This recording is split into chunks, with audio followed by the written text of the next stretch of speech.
Yohan ക്രൈഫിൻ്റെ പഴയൊരു കോട്ടുണ്ട്, I would rather win 5-4 than 1-0. അതിനെ അന്വർത്ഥമാക്കുന്ന മത്സരം PSG വേഴ്സസ് ബയൺ മ്യൂണിച്ച്. നമ്മൾ ഈ ഒരു high entertaining, high scoring, end to end football കാണാൻ ആഗ്രഹിക്കുന്നവർക്ക് പറ്റിയ മത്സരം. അപ്പം ശരിക്കും പറഞ്ഞു കഴിഞ്ഞാൽ പ്രത്യേകിച്ച് ന്യൂട്രലായിട്ടുള്ള ഫാൻസിനെ സംബന്ധിച്ച് നമുക്ക് PSG പേഴ്സ്പെക്റ്റീവിലും അതേപോലെ തന്നെ ബയണിൻ്റെ പേഴ്സ്പെക്റ്റീവിലും നമുക്ക് രണ്ടുപേരുടെയും ആ ഒരു ബ്യൂട്ടിഫുൾ ഫുട്ബോളിൻ്റെ വശങ്ങൾ ആസ്വദിക്കാൻ ശരിക്കും പറ്റും. എനിക്കറിയാം ബയൺ മ്യൂണിച്ച് ഫാൻസ് ആണെങ്കിൽ കൂടുതൽ അവരുടെ ഗെയിമിലായിരിക്കും കൂടുതൽ കോൺസെൻട്രേറ്റ് ചെയ്യുന്നത്. പക്ഷേ നമ്മൾ ന്യൂട്രലായിട്ടുള്ള ഫാൻസ് ആണെങ്കിൽ രണ്ട് ടീമും ആ രീതിയിൽ മനോഹരമായിട്ടുള്ള ഫുട്ബോളായിരുന്നു കളിച്ച്. അപ്പോൾ രണ്ട് പേരുടെ പേഴ്സ്പെക്റ്റീവ് നിന്നുകൊണ്ടും മത്സരം കാണാനും അത് ആസ്വദിക്കാനും ആയിട്ടുള്ള എന്നെപ്പോലുള്ള പലർക്കും പറ്റി എന്ന് തന്നെയാണ് എൻ്റെ വിശ്വാസം. 2 മണിക്കൂർ എങ്ങനെ പോയെന്ന് എനിക്കറിയത്തില്ല. ഏതായാലും സെക്കൻഡ് ലെഗ് ഉണ്ടല്ലോ, അത് കാണാൻ ശരിക്കും പറഞ്ഞാൽ ഇപ്പം തന്നെ ഞാൻ ഭയങ്കരമായിട്ട് എക്സൈറ്റഡ് ആയിട്ട് നിൽക്കുകയാണ്. ഇപ്പം മാച്ചിനെ പറ്റി നോക്കുകയാണെങ്കിൽ മാച്ച് ഹൈ സ്കോറിങ് മത്സരം ആയതുകൊണ്ട് തന്നെ രണ്ട് ടീമിൻ്റെയും ഫ്രണ്ട് 3, ബയണിൻ്റെ ഫ്രണ്ട് 3, ലൂയിസ് ഡിയാസ്, ഒലീസെ, അതുപോലെ തന്നെ ഹാരി കെയ്ൻ, ഇവരെല്ലാവരും സ്കോർ ചെയ്തു. അതേപോലെ തന്നെ അപ്പുറത്ത് PSG ഫ്രണ്ട് 3 നോക്കുകയാണെങ്കിൽ ഡെസറെ ഡുവയ്ക്ക് ഒരു അസിസ്റ്റ്, ബാക്കി 2 ഗോളുകൾ ക്വാരറ്റ്സ്കേലിയ അതേപോലെ തന്നെ ഡെംബെലെ സ്കോർ ചെയ്തു. അതുമാത്രമല്ല പിച്ചിൽ ഒടനീളം നിങ്ങൾ നോക്കുകയാണെങ്കിൽ പല 1v1 ബാറ്റിൽസ് കാണാൻ സാധിച്ചു. അതും നല്ല ക്വാളിറ്റി പ്ലെയേഴ്സ് തമ്മിലുള്ള ബാറ്റിൽസ്. മിഡ്ഫീൽഡിൽ അവരുടെ PSG മിഡ്ഫീൽഡ് കൺട്രോൾ ചെയ്യുന്ന, അല്ലെങ്കിൽ PSG ഗെയിം കൺട്രോൾ ചെയ്യുന്ന വിറ്റീഞ്ഞ വേഴ്സസ് ബയണിൻ്റെ ഗെയിം കൺട്രോൾ ചെയ്യുന്ന ജോഷുവ കിമിക്, അവരുടെ ആ ഒരു ബാറ്റിൽ.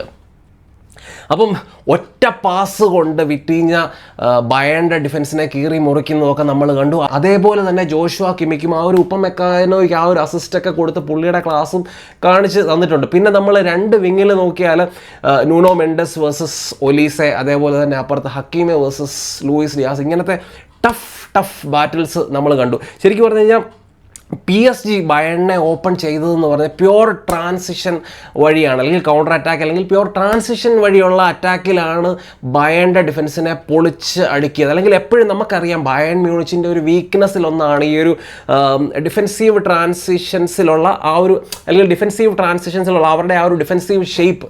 ഓപ്പോസിഷൻ അവരെ ട്രാൻസിഷൻസിൽ ഹിറ്റ് ചെയ്യുന്ന സമയത്ത് ബയണിൻ്റെ ഡിഫൻസ് ഓപ്പൺ അപ്പ് ആകാറുണ്ട്. അതിനെ മുതലെടുക്കാൻ PSG ശ്രമിച്ചു. അപ്പം ഈ സമയങ്ങളിൽ നമ്മൾ PSG ഭാഗത്തു നിന്ന് എപ്പോഴും നമ്മൾ ഓർക്കേണ്ട 1-2 പ്ലെയേഴ്സ് ഉണ്ട്. വിറ്റീഞ്ഞയുടെ കാര്യം നമ്മൾ പല പ്രാവശ്യം പറയുന്നതാണ്, എല്ലാ മത്സരത്തിലും പറയുന്നത്. പക്ഷേ അവരുടെ മിഡ്ഫീൽഡിലെ ആ ഒരു ഹാർഡ് വർക്കിംഗ് പ്ലെയേഴ്സ്, ഭയങ്കര മരിച്ച് പണിയെടുക്കുന്ന, ബംഗാളികളെ പോലെ പണിയെടുക്കുന്ന 1-2 ആൾക്കാരുണ്ട്. അവരുടെ ആ ഒരു സ്മോൾ പിറ്റ് ബുൾ, അല്ലെങ്കിൽ പിറ്റ് ബുൾ എന്ന് പറയപ്പെടുന്ന ആ ഒരു ജാവോ നെവസ്, അതേപോലെ തന്നെ സൈറ എമരി, ഇവരുടെ വർക്ക് റേറ്റ്, ബോൾ വിന്നിങ് ആണ് പലപ്പോഴും PSG ആ ഒരു ട്രാൻസിഷൻസിലുള്ള ആ ഒരു അറ്റാക്കിൻ്റെ ആ ഒരു തീപ്പൊരി എന്ന് പറയുന്നത് സ്റ്റാർട്ട് ചെയ്യുന്നത് ജാവോ നെവസ്, അതുപോലെ തന്നെ സൈറ എമരി, അവരുടെ ഹാർഡ് വർക്കിൻ്റെ ഒരു തുടക്കത്തിൽ നിന്നാണ്. നിങ്ങൾ ഓർക്കണം, ജാവോ നെവസ് പോലെ ഇന്നത്തെ മാച്ചിലെ തന്നെ ഏറ്റവും ചെറിയ ആ ഒരു മനുഷ്യനാണ് കോർണറിൽ അത്രയും കടാമുട്ടന്മാരുടെ ഇടയിൽ പോയിട്ട്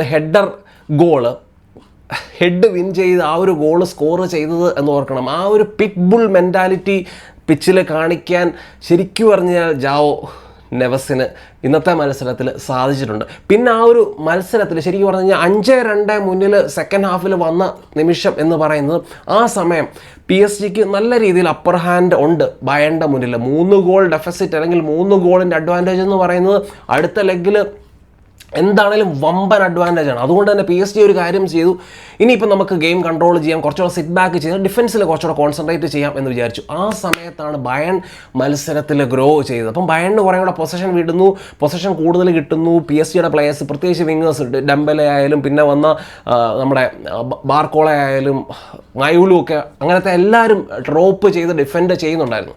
അപ്പോൾ അങ്ങനെ ഡിഫെൻഡ് ചെയ്ത് ബയണിന് കുറേ കൂടെ ഗെയിമിൻ്റെ കൺട്രോൾ, അല്ലെങ്കിൽ പൊസഷൻ കൂടുതൽ ബയണിന് കൊടുത്തു. അപ്പോൾ ബയണിന് പൊസഷൻ കൂടുതൽ കിട്ടുക എന്ന് പറയുന്നത് ബയൺ അതിനെ റിലിഷ് ചെയ്യുന്ന അല്ലെങ്കിൽ ഭയങ്കരമായിട്ട് എൻജോയ് ചെയ്യുന്ന ഒരു കാര്യമാണ് ബയണിൻ്റെ പ്ലെയേഴ്സ്. കൂടുതൽ ബോളിൽ ആ ഒരു ഡോമിനേഷൻ കിട്ടുക എന്ന് പറയുന്നത് അവർ എൻജോയ് ചെയ്യും. അപ്പോൾ ആ ഫൈനൽ തേർഡിൽ അവർ കൂടുതൽ പാസ് കളിക്കുന്നു, റൺ ചെയ്യുന്നു. അങ്ങനെ പ്ലേയേഴ്സിൻ്റെ റൺസ് എന്ന് പറയുന്നത് PSG ഡിഫൻസിനെ കൺഫ്യൂസ്ഡ് ആക്കാനും പല പ്ലെയേഴ്സിൻ്റെ കൂട്ടത്തിൽ ട്രാക്ക് ബാക്ക് ചെയ്ത് റൺസിൻ്റെ പുറകെ ട്രാക്ക് ബാക്ക് ചെയ്ത് പോയി സ്പേസസ് ക്രിയേറ്റ് ആവുന്നു. സ്പേസിലേക്കുള്ള ബയണിൻ്റെ പ്ലെയേഴ്സിൻ്റെ റൺസ്, പാസ്, ഗോൾ, ഈ രീതിയിലാണ് ബയൺ കൂടുതൽ അറ്റാക്സും നടത്തിയത്. 5-2 നിന്നിടത്തുനിന്ന് ബയൺ ആ ഒരു അടുത്ത ഗോൾ അടിച്ച് 5-3 ആക്കിയപ്പോൾ ഞാൻ ഓർത്തു PSG കുറേയും കൂടെ PSGയുടെ ഇൻറ്റൻസിറ്റി കൂട്ടും, PSG കുറേയും കൂടെ ഗോൾ സ്കോർ ചെയ്യാൻ അല്ലെങ്കിൽ അറ്റാക്ക് ചെയ്യാനുള്ള ഇൻറ്റൻറ്റ് കൂടുതൽ കാണിക്കും എന്ന് ഞാൻ വിചാരിച്ചു. പക്ഷേ ബയൺ ഗെയിമിൽ പിടിമുറുക്കി. അത് കഴിഞ്ഞ് ശരിക്കും PSG കിട്ടിയ ഒരു ചാൻസ് എന്ന് പറയുന്ന മൈലുവിൻ്റെ ആ ഒരു ഷോട്ട് ക്രോസ് ബാറിൽ അടിച്ചതാണ്. PSG ഗോളുകളൊക്കെ ശ്രദ്ധിച്ചാൽ ഇപ്പം ഡെംബലെ സ്കോർ ചെയ്ത ഗോള്, ക്വാരസ്കേലിയ സ്കോർ ചെയ്ത ഗോള്, പല ഷോട്ട് അറ്റംപ്റ്റ്സ് ഒക്കെ ശ്രദ്ധിച്ചു കഴിഞ്ഞാൽ PSG കൂടുതൽ ഷോട്ട് അറ്റംപ്റ്റ്സ് ഇന്നത്തെ മത്സരത്തിലുണ്ട്. അപ്പം PSG കൂടുതൽ ഷോട്ട് അറ്റംപ്റ്റ് ചെയ്യാനുള്ള ശ്രമം PSG നടത്തി. അപ്പം PSG ഓൺ ടാർഗറ്റ് നോക്കിയാൽ 12 എണ്ണത്തിൽ 5 ഷോട്ടാണ് അവർക്ക് ഓൺ ടാർഗറ്റ് ഉള്ളത്, PSG-ക്കുള്ളത്. അപ്പോൾ PSG മാക്സിമം ഷോട്ട് എടുക്കുന്നു, 12 ഷോട്ട് എടുക്കുന്നു, 5 എണ്ണമേ ഓൺ ടാർഗറ്റ് ആകുന്നുള്ളൂ. പക്ഷേ ഓൺ ടാർഗറ്റിലെത്തിയ 5 എണ്ണവും അവർക്ക് സ്കോർ ചെയ്യാൻ പറ്റി എന്നുള്ളതാണ് അവരുടെ പ്ലെയേഴ്സിൻ്റെ മിടുക്ക്. അപ്പം ചെറിയ XG അതേപോലെ തന്നെ വളരെ ബുദ്ധിമുട്ടുള്ള ചെറിയ XGയിലുള്ള ചാൻസസിനെയാണ് പ്ലെയേഴ്സ് ക്വാരസ്കേലിയ ആയാലും ഡെംബലെയൊക്കെ സ്കോർ ചെയ്ത് ഗോളാക്കിയത്. പക്ഷേ അപ്പുറത്ത് നമ്മൾ ബയണിനെ നോക്കിയാൽ ബയൺ ഇന്നത്തെ മത്സരത്തിൽ 10 ഷോട്ട് അറ്റംപ്റ്റ്സ് ആണുള്ളത്. അതിൽ അവർ 8 എണ്ണം ഓൺ ടാർഗറ്റാണ്. 8 എണ്ണം ഓൺ ടാർഗറ്റിൽ 4 ഗോൾ അവർ സ്കോർ ചെയ്തു, 3 ബിഗ് ചാൻസസ് അവർ മിസ് ചെയ്തു. അപ്പം ശരിക്കും പറഞ്ഞാൽ ബയണിന് കൂടുതൽ ചാൻസസ് കിട്ടി. ബയൺ ഇന്നത്തെ മത്സരത്തിൽ കിട്ടിയ ചാൻസസ് സ്കോർ ചെയ്തിരുന്നെങ്കിൽ അവർക്ക് ഏറ്റവും കുറഞ്ഞത് 5-5 ആക്കാമായിരുന്നു. പക്ഷേ in front of the goal നമ്മൾ PSG പ്ലെയേഴ്സിനെ ശ്രദ്ധിച്ചാൽ അവർ ഭയങ്കര എക്സ്ട്രീംലി ലീത്തലാണ്. അത് മാത്രമല്ല ഇന്ന് മാനുവൽ നോയർ പോലെ അത്രയും ക്വാളിറ്റിയുള്ള നമ്മൾ പലപ്പോഴും വാഴ്ത്തിപ്പാടുന്ന ഗോൾ കീപ്പർ 5 ഷോട്ട് ഫേസ് ചെയ്തെങ്കിൽ 5 ഷോട്ടും പുള്ളി കൺസീഡ് ചെയ്തു. ഒറ്റ ഒരെണ്ണം പോലും പുള്ളിക്ക് സേവ് ചെയ്യാൻ പറ്റിയില്ല എന്നുള്ള ആ ഒരു മോശമായ റെക്കോർഡും ഇന്ന് മാനുവൽ നോയർ പോണക്കത്തെ വമ്പൻ ഗോൾ കീപ്പറിൻ്റെ പേരിൽ എഴുതി ചേർക്കപ്പെട്ടു. പിന്നെ ഇതുപോലുള്ള മത്സരത്തിലൊക്കെ നമ്മൾ പ്ലേ മേക്കിങ്ങിൻ്റെ കാര്യത്തിൽ ജോഷുവ കിമിക്ക് അല്ലെങ്കിൽ വിറ്റീഞ്ഞ ഇങ്ങനത്തെ പ്ലെയേഴ്സിൻ്റെ കാര്യമാണ് കൂടുതലും പറയുന്നത്. പക്ഷേ ബയൺ മ്യൂണിച്ചിൻ്റെ സ്ട്രൈക്കർ ഹാരി കെയ്ൻ്റെ പ്ലേ മേക്കിംഗ് എബിലിറ്റി നിങ്ങൾ ഓർക്കണം. ആ ഒരു മനുഷ്യൻ സ്ട്രൈക്കർ പൊസിഷനൊക്കെ വിട്ടിട്ട് ഡ്രോപ്പ് ചെയ്ത് ബോൾ വിൻ ചെയ്യുന്നു. അതേപോലെ തന്നെ ഇന്ന് ലൂയിസ് ഡിയാസിനെ ഫൈൻഡ് ചെയ്ത് ആ ഒരു ഡിങ്ക് ബോൾ കൊടുക്കുന്നുണ്ട്. ഇത് വിറ്റീഞ്ഞയും അതേപോലെ തന്നെ ജോഷുവ കിമിക്കും ഒക്കെ അവരെ വരെ കൊതിപ്പിക്കുന്ന തരം ബോൾസാണ് ഇന്ന് ഹാരി കെയ്ൻ ആ ഒരു ലൂയിസ് ഡിയാസിനെ ഫീഡ് ചെയ്ത് കൊടുത്തത്. അപ്പം ഒരു സ്ട്രൈക്കർ എന്നുള്ള രീതിയിൽ ഗോൾ സ്കോറിങ് മാത്രമല്ല പ്ലേ മേക്കിങ്ങും എനിക്ക് വഴങ്ങുമട എന്ന് ഹാരി കെയ്ൻ ഇന്നത്തെ മത്സരത്തിൽ നമുക്ക് കാണിച്ച് തന്നു. എനിക്കറിയാം ഇന്നത്തെ മത്സരത്തിൽ ബയൺ ഫാൻസിന് കുറച്ച് ദേഷ്യമൊക്കെ കാണും. കാരണം ആ ഒരു പെനാൽറ്റി ഇൻസിഡൻറ്റ് ബയണിന് എഗൻസ്റ്റായിട്ട് പോയി, ആ ഒരു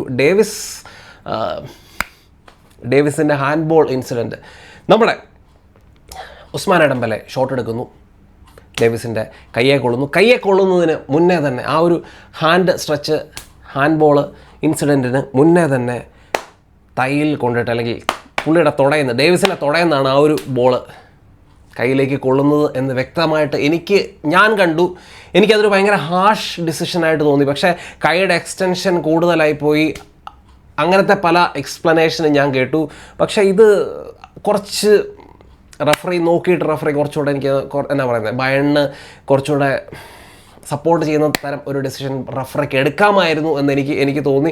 അതുകൊണ്ട് തന്നെ സ്കോർ 5-5 എന്ന് തന്നെ എനിക്കറിയാം പല ബയൺ ഫാൻസും കരുതും. പിന്നെ ബയൺ ഒലീസയൊക്കെ മിസ് ചെയ്ത ചാൻസൊക്കെ നോക്കിയാൽ ബയണിന് വേണമെങ്കിൽ മത്സരം ജയിക്കാമായിരുന്നു. അതേപോലെ തന്നെ PSG-യും ചാൻസ് മിസ് ചെയ്തിട്ടുണ്ട്. ഡെംബലെ ആയാലും ഡെസ്രി ഡോയൊക്കെ ആണെങ്കിലും ചാൻസ് മിസ് ചെയ്തിട്ടുണ്ട്. അപ്പം എന്താണേലും അടുത്ത ലെഗ് മത്സരം എന്ന് പറയുന്നത് ഞാൻ ഇപ്പോഴേ വെയിറ്റിംഗ് ആണ്. നിങ്ങൾ ഓരോരുത്തരും വെയിറ്റിംഗ് ആയിരിക്കും എന്നെനിക്കറിയാം. ഇത്രയും അറ്റാക്കിംഗ് ഫുട്ബോളിനെ കുറിച്ച് സംസാരിക്കുമ്പോഴും നമ്മൾ അടുത്ത മത്സരം ആർസണൽ വേഴ്സസ് അത്ലറ്റിക്കോ മാഡ്രിഡിനെ കുറിച്ച് എക്സ്ട്രീം എൻഡാണ്. ഒരു സൈഡിൽ അക്രമ അറ്റാക്കിംഗ് ഫുട്ബോൾ, അപ്പുറത്ത് ഡിഫെൻസീവ് മൈൻഡഡ് ഫുട്ബോളുമായിട്ട് ആർസണലും അത്ലറ്റിക്കോ മാഡ്രിഡും 2 വില്ലന്മാർ രംഗത്തിറങ്ങുന്നു. എന്താണേലും ഇവർ തമ്മിലുള്ള ഫൈനൽ എന്ന് പറയുന്നത് ഒരിക്കലും പ്രഡിക്റ്റബിൾ അല്ല.